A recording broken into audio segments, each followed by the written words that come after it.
So, targeting Earth might be an obvious go-to for any interstellar enemy of the United Federation of Planets, but honestly, it's not a good plan.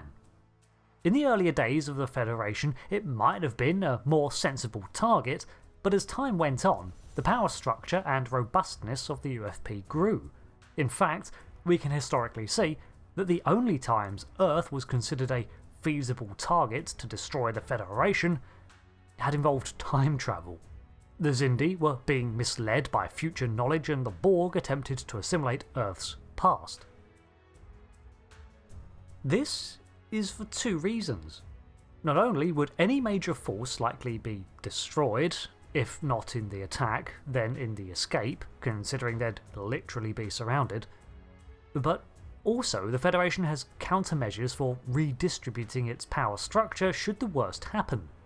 Starfleet captains have a lot of autonomy for individual training and can often make do without the Admiralty.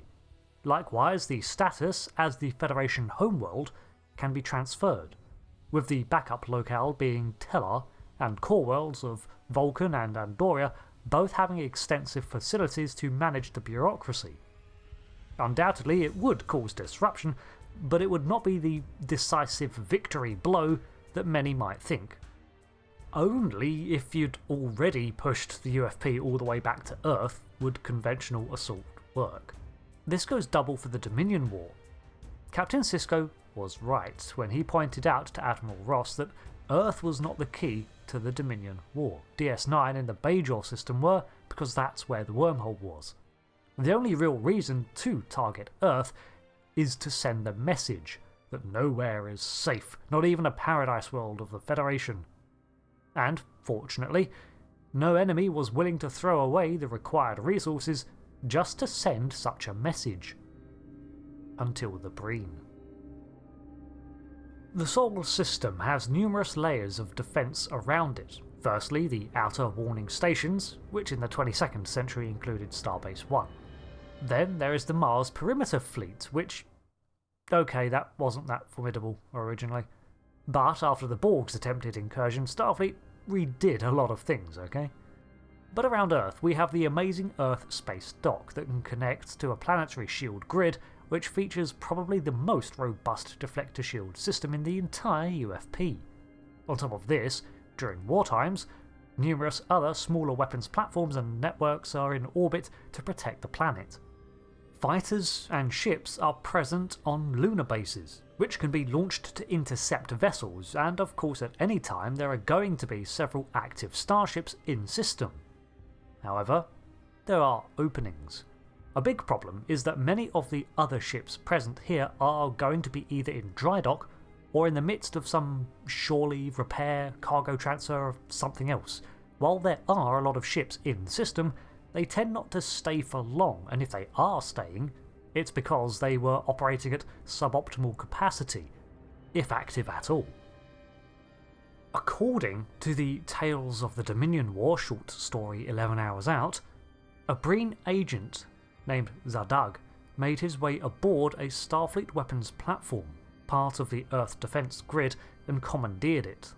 While obviously a major security breach, it pays to remember that at this time Starfleet had no inkling the Breen were about to join the Dominion, so no extra measures were taken to restrict Breen visitors to Earth.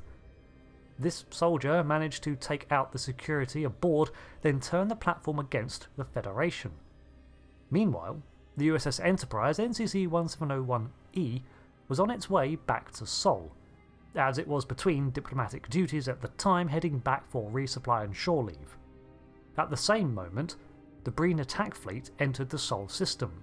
Their IFF registered them as Tellarite ships as they approached, when they launched a surprise attack against several Starbase 1 facilities including the Earth space dock while emitting jamming signals.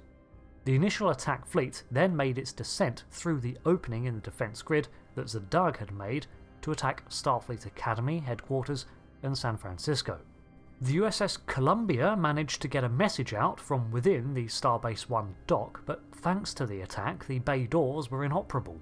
Lunar Base 3 and the arriving Enterprise moved in to free the Columbia so it could contribute to the fight. However, rescue efforts were hampered by the compromised defence grid. When the Columbia was eventually freed, the Enterprise moved to send boarding parties over to the weapons platform that had been seized. This restored communications and tactical coordination to the fleet, while the Enterprise E, the Columbia, and Cairo managed to finally intercept the Breen ships in the skies over North America, bringing all three down. However, mopping up the landing squads and numerous fighters they'd launched would take longer. From the Breen's point of view, once within Earth's atmosphere, they would have had relatively little competition as they split up to attack various points around NA. While Starfleet HQ was the primary target, New York was also hit because it's a sci-fi alien attack. With HQ being hit, most mobilised defences were already besieged, and those that were able to get airborne were not able to contend with the Breen warships, a few though they were. We're talking shuttles and attack fighters, and any groundside starships would have been in dry dock, and hijacked defence stations were preventing other starships from following the Breen down. Plus, other sources suggest there were more Breen ships in the system too, battling it out across a larger area after the initial strike wing. As this is all apocryphal, I see no reason both these attacks could not coexist. Thanks to the communications jamming too, and the speed of the attack, the rest of Earth was pretty much unaware of the breach, with most people's first realisation being seeing it broadcast on the news networks, which were unaffected by the blackout. It's undeniable that the Breen, going on this mission, knew that it was likely to be a one-way trip. With such a small force, and the fact that they knew it would be harder to escape than it would be to breach Sol's defences, they were prepared to die. So they wasted no time firing down on Starfleet targets. While the Academy grounds, office of the UFP president, and headquarters were all hit, so too was the surrounding San Francisco city, with special care to destroy the Golden Gate Bridge. This was all to make a statement and damage morale more so than particularly cripple the Federation. Despite all the Breen attackers being killed, the final casualty count varies from source to source, with 22 million in one instance, but only with 2,147 confirmed fatalities in others. In the hours after this, the Breen Confederacy withdrew all diplomatic ties and envoys from dealings with the Federation and declared themselves as allies of the Dominion.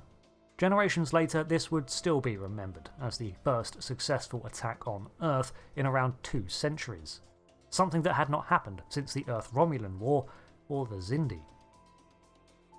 The only image we get of this battle is this one from Earth, where we can see that San Francisco itself seems to have been hit, but not as bad as the Starfleet grounds. The bridge is broken. There is some wreckage in the bay, which is most likely a crashed vessel, while several other of the buildings are wrecked. From Star Trek Online, we can see the function of these structures. The one closest to the river houses a library and reception, but is primarily housing for officers who work around the Academy. The long building that has been burst open contains shuttlecraft hangars where people can bus to orbit or around Earth from the headquarters. The ground floors of this structure include a large atrium with numerous reference desks and where cadets and officers can report to stations to collect assignments, briefings, schedules, permissions and so on. There's also the 602 Club, which has been a part of Starfleet grounds since its founding, although it saw several makeovers and possible relocating. Further in were logistical facilities for communication with orbital installations, several more offices for faculty, and then the holodecks for training scenarios. While the raid on Earth resulted in the complete destruction of the Breen attack fleet, and the destruction they caused was undone in a matter of weeks, the deaths, and the act itself, left a major scar on the UFP, one that would go on to have ramifications down the decades, and put Starfleet on edge for a long while. The attack may have even been a factor in the overhaul of Sol's defences once again, with the implementation of the ill-fated Mars Defence Network, a whole new space dock structure tied to a new planetary shield grid, and possibly even the ideas of things like fleet formation mode to better allow Starfleet to operate in full-scale battles. The Dominion War changed Starfleet for sure, but it was the strike on Earth that really brought it to the Federation. Thanks for watching this exploration of the raid on Earth from the Dominion War. I've been Rick, and until the next video, thanks again, and goodbye.